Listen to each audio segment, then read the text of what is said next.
শহরের এই ৪ নম্বর প্ল্যাটফর্মটা বড় অদ্ভুত।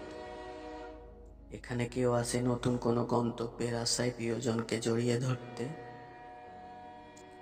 আর কেউ আসে চিরকালের মতো বিদায় দিতে। আবির আজ অনেকদিন পর এই স্টেশনে এসে দাঁড়িয়েছে। তার হাতে কোনো টিকিট নেই, কোনো গন্তব্য নেই, আছে শুধু একটা পুরনো হলুদ হয়ে যাওয়া খাম। ৫ বছর আগে ঠিক এই জায়গাটায় দাঁড়িয়ে মেঘলা বলেছিল,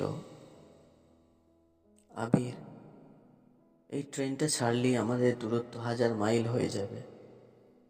তুমি কি পারবে এই দূরত্বটুকু মুছে দিতে? আবির সেদিন কোনো উত্তর দিতে পারেনি। তার গলার কাছে কি যেন একটা দলা পাকিয়ে আসছিল। সে শুধু শক্ত করে মেঘলার হাতটা ধরেছিল। কিন্তু বাস্তবতার ট্রেনটা ঠিকই সময় মতো প্ল্যাটফর্মে এসে দাঁড়িয়েছিল। ইঞ্জিনের কালো ধোঁয়া আর মানুষের ভিড়ের মাঝে আবিরের হাত থেকে মেঘলার আঙুলগুলো একসময় পিচ্ছিল হয়ে হারিয়ে গিয়েছিল। আবির শুধু তাকিয়ে দেখেছিল ট্রেনের শেষ কামরাটা কুয়াশার মধ্যে মিলিয়ে যাচ্ছে। মেঘলা চলে যাওয়ার পর আবির নিয়মিত এই স্টেশনে আসতো। সে ভাবত কোনো একটা ট্রেন হয়তো ভুল করে মেঘলাকে আবার এই ৪ নম্বর প্ল্যাটফর্মেই ফিরিয়ে আনবে। মাসের পর মাস সে এই বেঞ্চেই বসে থেকেছে। ট্রেন আসে, ট্রেন যায়, হাজার হাজার মানুষ এই স্টেশনে, শুধু সেই চেনা হাসি মুখটা আর ফেরে না। শহরটা আধুনিক হয়েছে, স্টেশনের ঘড়িটাও বদলেছে, কিন্তু আবিরের সময়টা যেন সেই বিকেলেই থমকে আছে। আবিরের হাতে থাকা খামটিতে একটা চিঠি আছে।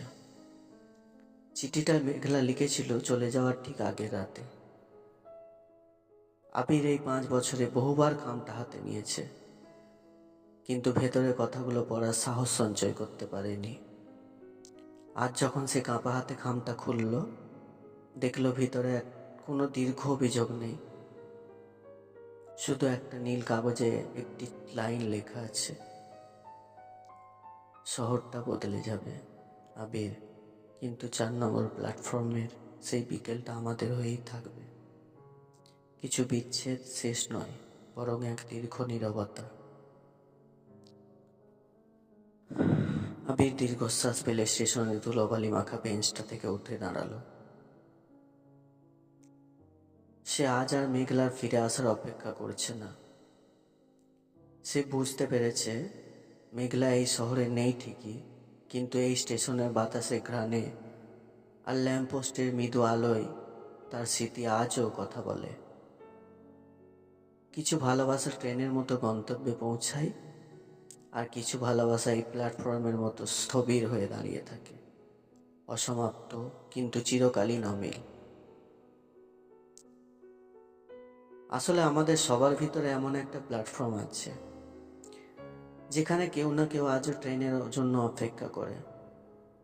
আমাদের সবার জীবনে এমনই কিছু অসমাপ্ত চিঠি থাকে, যা কোনোদিন পড়া হয় না। এই শহরের ধূলিকণায় মিশে থাকা এমন হাজারো না বলা অনুভূতির গল্প নিয়ে আমি আবারও আসবো আপনার কাছে। যদি আজকের এই গল্পটি আপনার মনের কোনো একটা কোণায় স্পর্শ করে, তবে আমাদের এই ছোট পরিবারের সদস্য হয়ে পাশে থাকতে পারেন। আপনাদের একটি লাইক বা ছোট একটি কমেন্ট আমাকে আগামী দিনের নতুন গল্প বলার অনুপ্রেরণা আর সাহস যোগায়। ভালো থাকবেন সবাই, আর নিজের ভেতরে সেই প্রিয় মানুষটির যত্ন নেবেন।